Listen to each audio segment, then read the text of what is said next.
Hey guys, how's it going? My name is Adam. Today I'm going to show you how to add reviews to a Shopify store. So first of all, go ahead and download or update the app to the latest version. Now what I'm going to do, I'm going to go back to my screen, go ahead to my browser. If you want to add reviews on Shopify store, what you're going to do, the first thing that you want to do is to go to the Shopify app page and then click the Visit App Store button and then search for the product reviews. Add the Shopify product reviews app and then add the product reviews app to your Shopify product page and then add review stars to your Shopify collection page.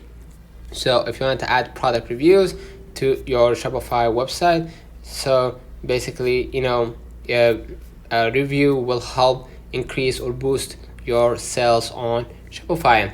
All right, so go to the Shopify store and then go click on apps and then search for product app and then add the product reviews right here. And after you download it, add the product review app to your Shopify product page and basically copy the code to the clipboard. And once you copy the clipboard, just click on this link right here. It says section product template and liquid.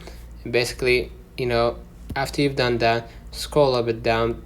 You could do this product and just product description right here. You're gonna see online store themes and all that. You're gonna be able to add that the review and then to the Shopify collection page. All right, so let's put on the comments if this video helped you. Don't forget to like and subscribe, turn on the notification bell to receive every video we upload. Thank you for watching.